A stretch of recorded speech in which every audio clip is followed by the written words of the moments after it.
नमस्ते मित्रों, आप सबों का लिविंग हैप्पीली में मैं Narendra Kumar wellness consultant entrepreneur trainer सहृदय स्वागत करता हूं। आज हम बात करेंगे अपने शरीर का एक महत्वपूर्ण अंग जिसे सर्वाइकल स्पाइन कहते हैं। आप आम भाषा में इसे गर्दन नेक कह सकते हैं। यह हम आगे वीडियो में आपको बताएं तमाम जानकारी। इससे पहले मैं बता दूं कि इस सर्वाइकल स्पाइन के मुख्य संरचनाएं क्या होती है। तो यहाँ मुख्यतः 7 वर्टिब्री हमारे शरीर की जो स्पाइन है मूलतः कई वर्टिब्री के बने हुए हैं। यहाँ 7 हैं, 7 हैं। यह सात हमें एक अद्भुत फ्लेक्सिबिलिटी देते हैं। ऐसा माना जाता है हमारे शरीर के सबसे ज़्यादा फ्लेक्सिबल पार्ट यही है और सबसे ज़्यादा डेलीगेट भी है, क्योंकि इन्हीं स्पाइन्स के द्वारा स्पाइन जो है सर्वाइकल स्पाइन, इन्हीं के अंदर से ये खोखला होते हैं, इन्हीं के द्वारा हमारे नर्व्स जाते हैं कई तरह के, जो कि अलग अलग मूवमेंट को कंट्रोल करते हैं। और यहाँ से ही कोड भी जाते हैं, स्पाइनल कोड्स, जो अलग अलग मूवमेंट को कंट्रोल करते हैं। अब यह आप समझ ही गए कि यही भी हिस्सा है जो कि पूरे हमारे शरीर को एक बना रखा है, हमारा सिर को लोड लिया है। हम अक्सर सिस्टम पर बैठते हैं, कई तरह के काम करते हैं और इन्हीं सर्वाइकल पेन की ग्रसित रहते हैं, गर्दन की दर्द से परेशान रहते हैं। तो आज इस वीडियो में मैं आपको तमाम जानकारी इसी उद्देश्य से बता रहा हूं कि अगर आप गर्दन की दर्द से परेशान हैं या गर्दन की दर्द को कभी भी भविष्य में भी नहीं अपने इर्द गिर्द आने देना चाहते हैं, तो इस वीडियो को आप अंत तक देखें। अब जैसा कि ये संरचना है सर्वाइकल स्पाइन 7 हैं, ये हमारे C1 से लेके C7 तक नंबर्ड हैं, ठीक है। तो C1 से C4 तक जो हमारे मूवमेंट होते हैं, हमारे हेड के मूवमेंट, ईयर के, नेक के मूवमेंट, इनको कंट्रोल करते हैं। और C5 से लेकर C7 तक की जो है उनकी जिम्मेवारी है हमारे कंधे को, आर्म्स को कंट्रोल करने का। यहीं से गए हैं। अब ये जो सातों, मैं फिगर भी दिखाऊंगा, ये सातों जो स्पाइन हैं इनके बीच एक एक डिस्क है, यानी कि फ्लेक्सिबिलिटी देने के लिए बोन से बोन डायरेक्ट कंट्रोल नहीं हो रहे हैं। यहाँ बीच में डिस्क हैं, रबराइज पार्ट है जो कि एक्चुअल मूवमेंट देते हैं। अब होता क्या है, हम अपने आम जिंदगी में इतने एक्टिविटीज़ नहीं कर पाते हैं इनके लिए, और ये जो डिस्क हैं बीच के, ये स्टिफ होने लग जाते हैं और स्टिफ होके कई बार ऐसे हो जाते हैं कि जो ये 7 हैं, ये 7 में से 6 ही हो जाते हैं। ये दोनों आपस में इतने चिपक जाते हैं, जब बुजुर्ग हो जाते हैं तो 6, 5, 4 ही हो जाते हैं। और कई बार ऐसी भी हो सकती है कि कंप्लीट सर्वाइकल स्पाइन ही सिंगल पीस में हो जाएगा। यानी कि सिंगल पीस होने का मतलब ये होता है कि कोई भी मूवमेंट ही नहीं होगा। तो अगर आप फुल मूवमेंट चाहते हैं, यानी कि फुल रेंज ऑफ मोशन चाहते हैं जो हमें ईश्वर ने दिया है, जो हमारे शरीर के इस गर्दन के हिस्से के जो क्षमता है, इस संपूर्ण क्षमता का अगर आप इस्तेमाल करना चाहते हैं तो आपको कुछ करना पड़ेगा। करने का प्रारंभ होता है कि सबसे पहले तो जानकारी हासिल करना पड़ेगा कि यह हमारे लिए बहुत ज़रूरी है, ठीक है। अब ज़रूरी है तो इसके लिए हमें करना है, क्या क्या करना है। तो यहाँ मैं आपको 7 टाइप्स ऑफ एक्सरसाइज बता जाऊँगा, जो कि आप खड़ा होके या बैठ के भी कर सकते हैं, किसी भी समय कर सकते हैं, भोजन से पहले भी कर सकते हैं, भोजन के बाद भी कर सकते हैं।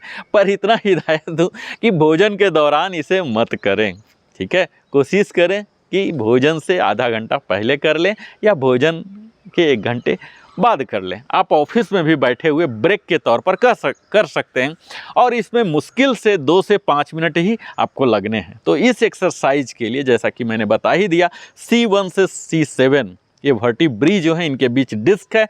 इन्हीं डिस्क को मूलतः, वर्टिब्री को तो हम कुछ कर नहीं सकते, इन्हीं डिस्क को सक्रिय बनाने के लिए, फ्लेक्सिबल बनाने के लिए हम यहाँ आपको 7 टाइप्स ऑफ एक्सरसाइज प्रिस्क्राइब करने जा रहे हैं, जो उम्मीद है आप करेंगे। तो सबसे पहला है, अगर आप बैठे हुए हैं तो कोई बात नहीं, अगर खड़े हैं तो आप कोर इंगेज करके इस तरह से आप यहाँ आराम से खड़े हो जाएं। मैं आपको सलाह दूंगा कि खड़ा होके करें ताकि आपको आनंदित हो, और खड़ा होने में जो आनंद है वो बैठ के थोड़े ही है। बैठ के तो करने का एक आराम की पोजीशन है, तो आप अपना हाथ यहाँ रखें और सबसे पहला जो एक्सरसाइज है हेड अप, इसे आप पूरे ऊपर तक स्लोली ले जाएं, ऊपर तक टिल्ट करें ऊपर, और यहाँ 10 सेकेंड तक बने रहें और फिर नीचे आएं, अपने ठुड्डी को गर्दन में सटाएं, यहाँ चेस्ट में सटाएं अपने चिन को। इस तरह से आपको 8 बार कम से कम मूवमेंट करना है, अपवर्ड और डाउनवर्ड। यहाँ आपको यह ध्यान देना है, जब आप अपने सर को ऊपर की ओर ले जा रहे हैं या जब भी कभी अपने शरीर को बड़ा बना रहे हैं, तो यहाँ आपको फ्लेक्सिबिलिटी की ज़रूरत पड़ेगी, जिसके लिए आपको सांसों को एक्सहेल करना है, सांसों को छोड़ना है, यानी कि सांस को छोड़ता हुआ आप ऊपर जाएं और वहाँ होल्ड करें, यानी कि कुंभक स्थिति बोलते हैं, कुंभक स्थिति में आप रहें। बहिर्कुंभक, सांसों को छोड़ के हम लिए हैं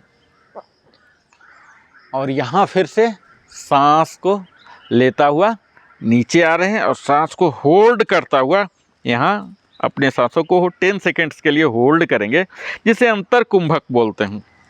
यहाँ बने रहें। वास्तविक परिणाम आपके इन होल्ड की प्रक्रिया को कितने लंबे समय तक आप कर पा रहे हैं, ये वास्तविक फ्लेक्सिबिलिटी देगा और थकने भी नहीं देगा। तो यहाँ आप स्लोली स्लोली जितना आपसे हो सके अपवर्ड एंड डाउनवर्ड करें। नेक्स्ट एक्सरसाइज है ईयर टू शोल्डर।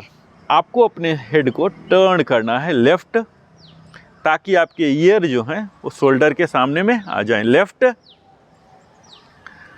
10 सेकेंड यहाँ बने रहें और यहाँ राइट साइड अगेन 10 सेकेंड्स बने रहें। यहाँ भी अपने आप को सांसों पर ध्यान देना है, अपने सांसों को छोड़ता हुआ लेफ्ट टर्न 10 सेकेंड्स रहें और फिर सांस को लेता हुआ सेंटर पोजीशन आ जाए, सांस को छोड़ता हुआ राइट, जितना आप एक्सट्रीम में जा सकते हैं, और फिर सेंटर। इस प्रक्रिया को भी आप 8 टाइम्स कम से कम करें। नेक्स्ट आता है, हम अपने हाथों के साथ ही यहाँ शोल्डर और नेक दोनों का कोऑर्डिनेशन हो रहा है।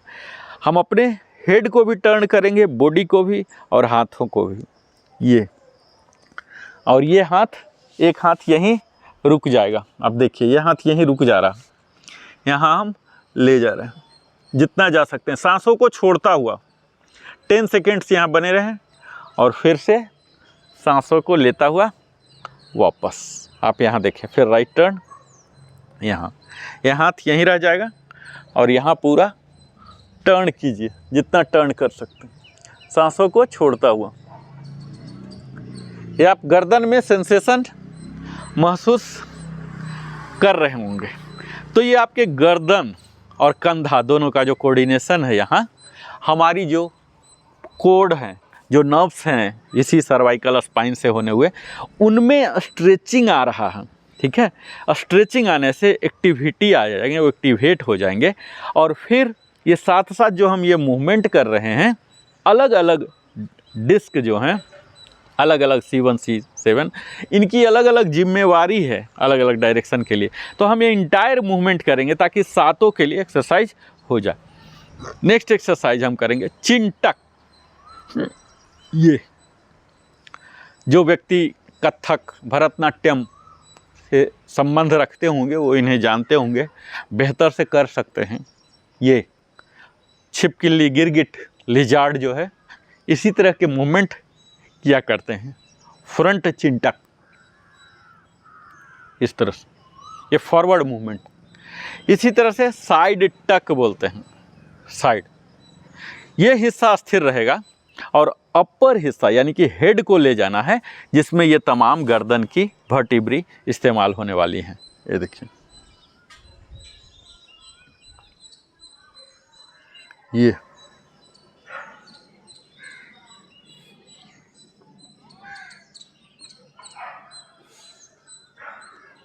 ये अगला आता है head roll, half head roll. आप पहले कीजिए 2-2 बार, और इसी को ऊपर अपर हेड रोल।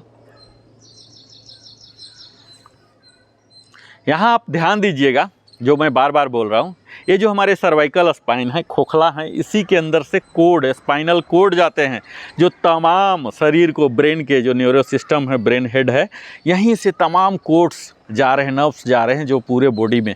तो इन्हें हम इतना ज़्यादा जर्क ना दें, उन कोड को डैमेज हो सकते हैं, ठीक है। खासकर इस कंप्लीट हेड रोल जो मैं करने जा रहा हूँ, आँख आपकी खुली हो, स्टार्टिंग में आँख खुली हो, क्योंकि आँख बंद होने से फेंट होने का डर रहता है। तो आँख खोल के ही आप फुल हेड रोल करें। शुरू में एक ही करें, आँख खोल के करें, इस तरह से कंप्लीट।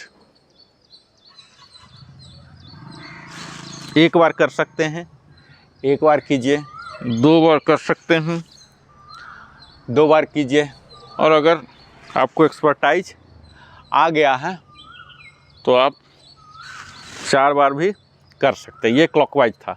अब इसी का एंटी क्लॉकवाइज डायरेक्शन को स्विच कर लीजिए। यहाँ एंटी क्लॉकवाइज, दोनों डायरेक्शन में आपकी संख्या बराबर होनी चाहिए। जैसे मैं 4-4 बार कर रहा हूँ, तो दोनों डायरेक्शन में 4-4 बार करूँगा। तो ये 7 किस्म के अभ्यास हैं, जैसे आप रेगुलर अगर अपने दिनचर्या में शामिल कर लें, 24 घंटे में एक बार भी कर लें, जिसे 2 से 5 मिनट ही लगेंगे। आप खड़ा होके या बैठ के भी कर सकते हैं। तो आप यह कह सकते हैं कि आप अपने गर्दन की समस्या से पीड़ित कभी नहीं होंगे, और अगर पीड़ित हैं तो इससे निपट जाएंगे। इसी तरह की तमाम थेरेपेटिक योगासन, एक्सरसाइज हम आपके समक्ष लाते रहते हैं। अगर आप हमारे चैनल में पहली बार जुड़े हैं तो हमारे चैनल को, लिविंग हैप्पीली को अवश्य ही सब्सक्राइब करें, लाइक करें, कमेंट करें, अपने दोस्त रिश्तेदारों के साथ भी साझा करें। और अगर पूछना है, बताना है, तो कमेंट सेक्शन का इस्तेमाल करके बता सकते हैं। मैं कोशिश करूंगा जल्द से जल्द जवाब देने का। और बेल आइकन अवश्य ही पुश करें ताकि तमाम नोटिफिकेशन आपको मिले। फिर इसी प्रकार की थेरापेटिक वीडियो के साथ मैं नरेंद्र कुमार फिर से मिलता हूं। तब तक बहुत बहुत धन्यवाद अपना बहुमूल्य समय देने के लिए।